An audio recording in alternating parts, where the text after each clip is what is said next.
요즘 저는 이 평범한 일상 속에서 경험하는 그 작은 기쁨, 이것이 참 소중한 것이라는 생각을 참 많이 하게 됩니다. 이제 12월이 되고 나니까 지난 한 해를 또 돌아보고 또 점검하고 이런 기회들이 생기는데요.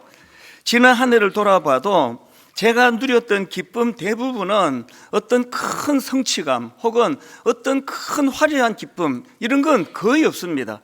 제가 누렸던 대부분의 기쁨은 평범한 일상 속에서 아주 작고 그러나 또 거기에 의미가 담겨 있는 그런 소소한 기쁨이 제 삶을 지탱하게 만드는 원동력이구나, 그거를 새삼 깨닫게 되는 겁니다. 은혜도 마찬가지입니다. 평범한 일상 가운데 하나님이 나와 함께 하시는데 이런 소박한 마음의 기쁨이 너무나 제 삶을 견인하는 에너지가 되는 거구나, 이걸 경험을 하고 있는 거죠. 그래서 제가 오늘 설교 제목을 작은 일상의 은혜와 기쁨, 이렇게 정해봤는데요. 사실 우리는 지금 우리가 경험하고 있는 이 평범하고 소소한 일상, 이게 얼마나 소중한 것인지 모릅니다. 사람의 참 미련하며 너무나 이 소소한 기쁨을 지나놓고 하는 거죠. 그게 이제 어떤 일을 당하고 아픔을 겪고 그 소소한 기쁨을 맛볼 수 없을 때가 되면 그때 그 평범한 일상이 이게 너무 소중한 거구나, 지나놓고 알게 되는 거거든요. 이런 말씀을 통해서 우리가 당겨서 지금 알자는 거죠. 지금 여러분, 오늘 우리가 이렇게 편안하게 예배를 드릴 수 있고 교회를 생각하면서 다락방을 생각하면서 그래도 감사하며 나갈 수 있는 이게 보통 은혜가 아니에요. 항상 이걸 감사하게 지나놓고 어떤 어려움이 찾아올 때 그때가 참 좋았구나, 그게 아니고요. 가정도 마찬가지예요. 지금 특별한 신나고 재밌는 일이 없어서 우리 부부는 맨날 그저 그래, 그런 말 할 수 있는 그게 엄청 지금 행복한 거예요. 아무 일이 없다는 뜻이거든요. 그래서 우리가 하나님 은혜를 생각하면서 자꾸 이제 이 마음으로 이것들을 되뇌이자는 건데, 제가 이런 생각을 하고 있을 때 어느 날 이제 우리가 함께 하고 있는 한 구절 묵상, 이 한 구절 묵상에 시편 128편, 오늘 본문 아닙니까? 이 시편 128편 말씀이 나온 겁니다.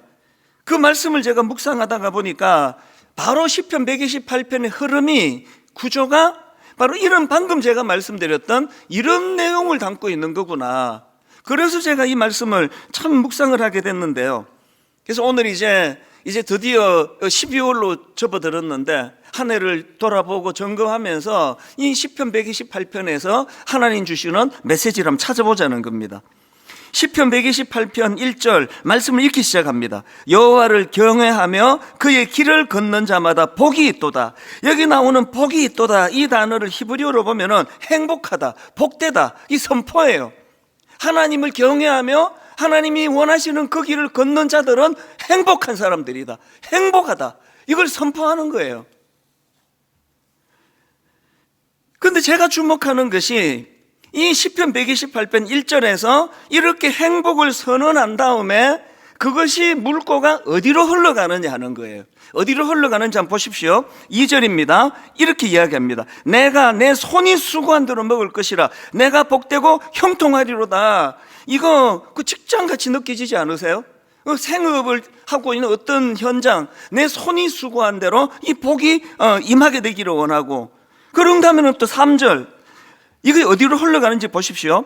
내 집 안방에 있는 내 아내는 결실한 포도나무 같으며 내 식탁에 둘러앉은 자식들은 어린 감람나무 같으리로다. 지금 하나님을 경외하는 자, 그 길을 걷는 자는 행복한 사람들이다. 그리고는 그것이 2절에서는 우리 생업의 현장, 그것이 자영업 하시는 분의 가게가 될지, 그것이 또 회사 생활하는 분의 직장이 될지 그렇게 흘러가고, 그리고는 3절에서는 가정의 식탁으로 그것이 흘러가요.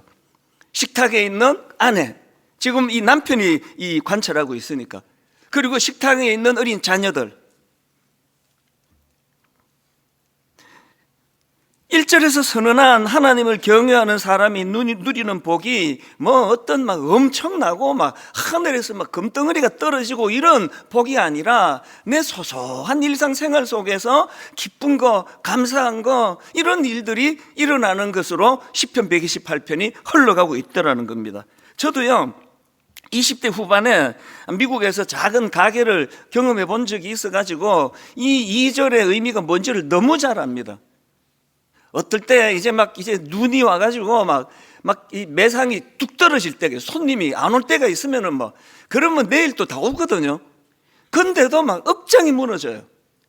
그렇게 하고 집으로 가면은 그냥 우울하고 이거 어떻게 해야 되느냐고 그러고, 또 그러다가 이제 어떤 날 예상했던 것보다 손님이 많이 오고, 또 어떨 때는 또 한 분이 또 한 10명분 이상을 사갈 때가 있습니다. 그러면 뒷꼭지에도 또 인사해요. 고맙다고. 그런 날은 기분이 좋아가지고 매상, 여러분 그 조그마한 가게에서 그 매상이 좀 오르면 얼마나 더 올랐겠냐. 그런데 천하를 얻은 것 같이 기쁘더라고요. 그 소소한 작은 기쁨. 늘 이런 것들에 대하여 제가 이 말씀을 묵상하다가 보니까 늘 우리들을 기쁘게 하는 건 화려하고 대단한 그 무엇으로도 기쁘지만 이런 작고 사소한 거, 이런 일상에서도 우리가 감사를 누릴 수 있는 거구나.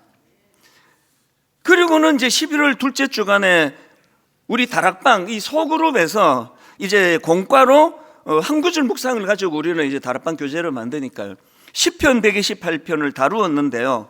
그때 다락방에서 함께 나눌 질문으로 이제 1번 질문이 이거였습니다.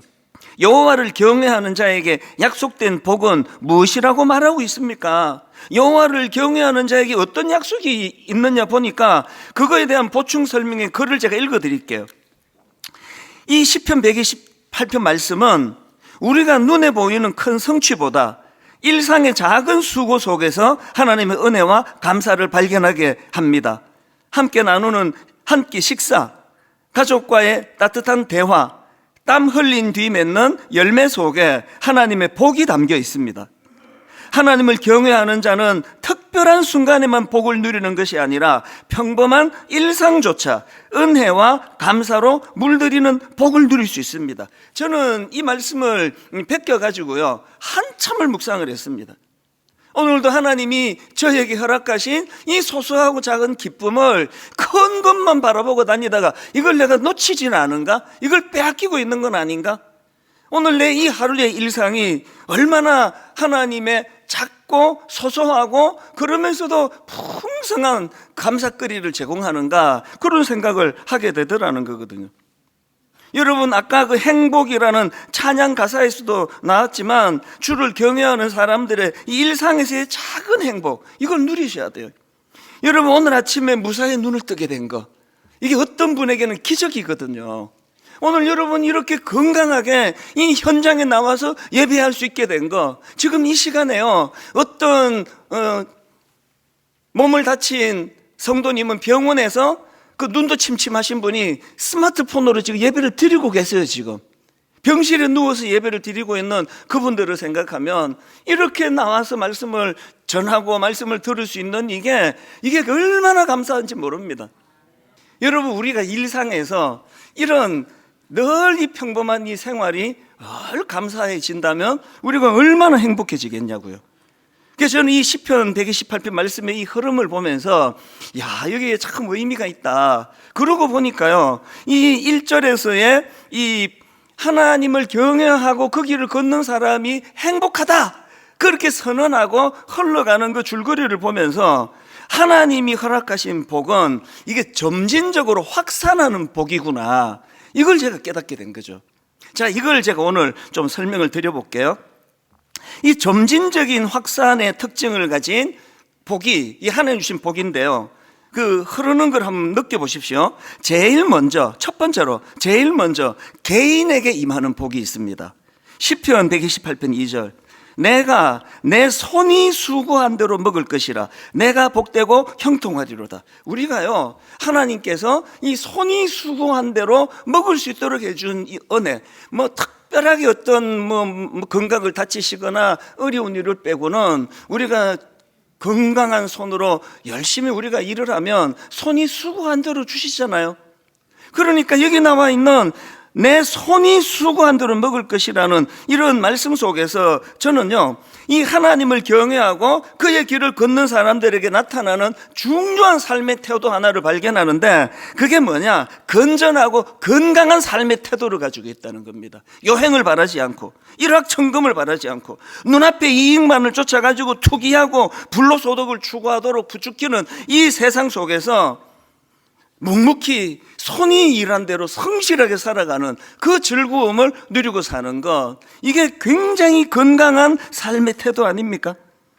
오늘 지금 너무나 많은 분들이 힘든 일을 겪는 것 중에 하나가 주식 투자예요. 여러분, 주식 투자도요, 건강한 거지만 과해지면 그게 중독이 되는 거거든요. 야, 요거 넣으면은 이게 막 2배가 된다더라. 그 보이스피싱 같은 이런 악한 사람들이 우리의 심리를 다 그런 걸 이용하는 거 아닙니까? 그래서 뭐 그냥 손이 수고한 대로 성실하게 살면 뭔가 뒤처지는 것 같고 뭔가 손해보는 것 같고, 그럴 때 여러분, 절대로 우리가 빼앗겨서는 안 되는 한 가지가 있는데, 늘 이렇게 일확천금을 추구하고 막 불로소득을 원하는 사람들은요, 늘 불안해요. 마음에 걱정이 많아요. 근심이 많은다 할 때, 저와 여러분, 하나님이 원하시는 그 손이 수고한 대로 성실하게 살아가는 사람들에게 하나님 주시는 평안이 있는 줄로 믿으시기를 바랍니다. 주기도문 한번 보십시오. 예수님께서 가르쳐 주셨잖아요. 오늘 우리에게 양식을 달라고 기도할 때 어떤 양식이요? 일용할 양식을 달라는 거예요.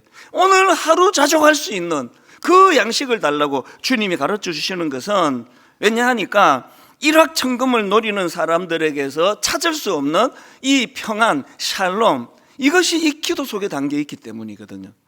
일확천금을 누리면 뭐 하느냐고요? 맨날 불안한데, 맨날 두려워가지고 잠이 안 오는데, 오늘 주식이 좀 올라가지고 기분이 요만큼 좋으면 내일 또 이것도 이제 또 이 곤두박질 치면 어떡하나 걱정이 100배인데요. 늘 하나님 분수에 맞는 일확천금하지 않고 성실하게 내 손이 수고한 이 열심을 다하는 자에게 임하시는 하나님의 은혜를 구하는 믿음의 성도님들 되시기를 바랍니다. 이렇게 먼저 개인에게 하나님의 복이 임하는데요, 이것이 이제 점진적으로 확산한다 그랬잖아요. 이것이 어디로 흘러가느냐? 두 번째로 보니까 개인에게 임한 그 행복이 가정으로 확산하고 있습니다. 가정으로 확산하는 복. 자, 2절에서 개인에게 임한 복의 그 복된 삶의 태도가 이제 가정으로 흘러가는데요, 3절입니다. 내 집 안방에 있는 내 아내는 결실한 포도나무 같으며 내 식탁에 둘러앉은 자식들은 어린 감람나무 같으리로다. 여기에 보면은 지금 식탁에 둘러앉은 아내와 자녀들이 묘사되고 있는데, 먼저 아내를 한번 보세요. 여러분, 하나님을 경외하는 자들이 아내를 어떤 눈으로 봐야 되는지 3절에서 우리가 힌트를 얻을 수 있습니다. 세 번역입니다. 내 집 안방에 있는 너의 아내는 열매를 많이 맺는 포도나무와 같고, 굉장히 중요한 표현이에요. 자기 아내를 열매를 많이 맺는 포도나무와 같대요. 여러분이 아시지만 포도나무는요, 이게 그 관상용이라 그러잖아요. 이거 심어갖고 꽃 구경하려고 심는 게 아니에요. 그 포도밭에 가보면은 세상에 삐쩍 마르고 요새는 또 삐쩍 마른 게 또 모두가 원하는 거긴 한데, 이 포도는 진짜 삐쩍 말라가지고요, 볼품이 하나도 없습니다. 그리고는 그 철사 이런 것들로 연결 안 해주면 지탱도 못해요. 근데요, 어느 정신 나간 그 포도나무를 심은 주인이 이거는 못생겼네 뽑아버리자 이러는 농부 없습니다. 왜? 포도나무는 이쁜 거 만드는 걸 기대하는 게 아니에요. 열매를 보는 거란 말이죠. 자, 잘 들어보세요. 지금 여기에서 자기 아내를 묘사하기를, 내 집 안방에 있는 너의 아내는 열매를 많이 맺는 포도나무와 같대요. 이 악한 시대가 자꾸 여성을 꽃이라 그러잖아요, 꽃. 여성들이 여러분, 정말 이걸 용인하시면 안 돼요. 저는 개인적으로 미스 코리아 선발대회 이런 거 없애야 된다고 생각을 해요. 왜 한 인격을 가진 그 사람을, 몸매를 가지고, 외모를 가지고, 그걸로 무슨 미스 코리아는 무슨 미스 코리아, 이쁘면 다 미스 코리아입니까? 각자가 다 미스 코리아지. 내 이렇게 왜 열나지, 근데? 여러분, 하나님의 관점으로 여성이나 남성이나 꽃이 아니에요. 하나님이 우리 그 키워갖고 이쁜 것 관상하려고 우리를 보내주신 게 아니에요. 자기 아내를 보면서 열매 많이 맺는 포도나무와 같다, 그 지혜를 말하는 거 아니겠습니까? 성경은요, 그 아내를 화려한 외모로 평가하는 게 아니다. 어머니를, 아내를 그 가정을 살리는 지혜의 열매를 맺는 그런 존재로, 그렇게 자꾸 이 사회가, 또 교회가, 가정이, 또 남편들이 아내들을 그렇게 자꾸 격려를 해줘야 너무 외모에 신경을 지나치게 쓰는 일이 좀 줄지 않을까요? 저는 그 언젠가 정지용 시인의 시 향수를 가지고 만든 노랫말 가사를 제가 문득 그러다 울컥한 적이 있습니다. 아무렇지도 않고 예쁠 것도 없는 사철 발벗은 아내가 따가운 햇살을 등에 지고 이삭 줍던 곳, 그곳이 차마 꿈엔들 이칠리야. 발벗고 사철 발벗은 아내, 또 아무렇지도 않고 예쁠 것도 없는, 이런 표현들이 지금 뭘 말하는 겁니까? 아내를 그냥 외모 꾸며가지고 구경하려고 결혼하는 거 아니잖아요. 너무나 그 내면이 아름다운 그 소중한 그게 있어서 꿈엔들 이칠이야. 저는 이 노랫말이 왜 울컥했냐 하면은 저 어머니 생각이 나고 제 아내의 고마움 때문이에요. 자꾸 외모 이런 것으로 여성을 몰고 가지 않는 그런 사회가 건강하다면 우리나라는 병든 사회예요. 가정에서도요, 농담으로라도 그 당신 뭐 좀 꾸며야 되겠다 이런 소리 하지 마세요. 왜 꾸며야 되는데요? 당신은 지혜가 너무 아름다워. 당신의 지혜로 우리 아이들이, 그리고 내가 참 그 혜택을 많이 받는 거 늘 고맙게 생각해. 이게 성경의 원리라는 거죠. 오늘 예배 드리는 모든 아내, 모든 어머니들, 모든 여성들, 건강한 지혜의 열매를 많이 맺는 포도나무 같은 성도님들 되시기를 바랍니다. 그 다음에 묘사되는 게 자녀인데요, 본문 3절입니다. 그 자녀들 이렇게 묘사합니다. 내 식탁에 둘러앉은 자식들은 어린 감람나무 같으리로다. 여기 나오는 감람나무는 올리브나무인데요, 제가 자료를 찾아봤습니다. 이 올리브나무가 몇 가지 특징이 있는데 그 중에 강력한 게 뭐냐, 올리브나무는요, 그 나무를 심고 열매를 수확하기까지 시간이 오래 걸리는 걸로 유명한 나무래요. 온화한 기후 속에서는 대략 한 3년에서 5년 정도 지나면 열매를 맺기 시작하지만 제대로 된 건실한 열매를 거두기 위해서는 10년 이상 자라야 된대요. 그리고 이렇게 열매가 드디 맺히는데 그 과정에서 이 올리브 나무는 뿌리를 깊이 내려가지고요, 이 올리브 나무가 한번 자라기 시작하면은 높이가 5m에서 15m까지 그렇게 하는데, 뿌리를 그렇게 깊이 내렸으니까, 그리고 수명이 놀랍습니다. 수명이요, 얼마나 긴지 수백 년이 흘러도 여전히 열매를 따먹을 수 있는 게 올리브 나무래요. 지금 성경에서 네 자녀들은 감람나무, 올리브나무와 같다, 뭘 이야기하는 겁니까? 가능성을 얘기하거든요. 얘가 지금 열매를 잘 맺지 못한다 할지라도, 얘가 더디 자란다 할지라도 이 아이는 지금 뿌리를 깊이 내리고 있다. 그 잠재력을 보는 눈을 가진 부모, 어떤 부모라고요? 하나님을 경외하는 부모예요. 여러분, 예수 잘 믿으시는 아버지, 예수 잘 믿으시는 아버지로서의 안목을 갖게 되시기를 바랍니다. 설교하니까 저도 이렇게 하지만 자녀들에 대하여 안목 없음 늘 저도 그것을 괴로워하는 아버지예요. 이 아이가 더디 자라도 우리 부모만큼은 이 아이의 잠재력을 보고 기다려주고, 이게 지금 성경이 바라보는 여호와를 경외하는 자입니다. 저희 어머니는 시골의 초등학교밖에 안 나오셨지만 제 어린 때 생각하면 교육학 박사세요. 바로 이 원리대로 키우셨더라고요. 아침에 가정 예배를 드릴 때마다 적어도 제 기억에 단 한 번도 빠뜨리지 않고 하는 기도가 여기 있습니다. 우리 아들 찬수는 요셉과 같은 인물이 되게 해달라고. 이제 우리 어머니가 이 액센트를 넣을 때 그 특유의 액센트가 있어요. 우리 아들 찬수가 요셉 같은, 그러면서 이제 액센트를 팍 넣으면 이게 졸다 기도를 워낙 길게 해서 또 많이 자거든요. 그러다 팍 깰 때가 이제 요셉이 나올 때예요. 우리 아들 찬수가 이 요셉 같은 인물이 되게 해달라고. 그래가지고 그게요, 제 성장기는 물 지금에도 제 그 영향을 받아요. 어떤 경우에도 유혹에 넘어지지 않도록 요셉이 유혹에 안 넘어졌듯이 오래 인내하면서 하나님과 동행하면서, 이게 어릴 때 부모님이 저에게 뭐 세뇌라는 말은 나쁜 말이겠지만 쇠뇌시키듯이 저에게 니는 잘 될 수밖에 없다고. 교회 학교 선생님도 마찬가지예요. 옛날에 그 가난하던 시절에 얼마나 고학력자가 있었겠냐고요. 그러나 잊혀지지가 않아요. 주일학교 가면은 선생님이 찬순이는 걱정도 하지 마라. 네가 잘못되면 누가 잘 되니? 네 아버지가 기도하다가 돌아가셨는데 걱정도 하지 마라. 그게 이 원리 그대로더라고요. 감람나무예요.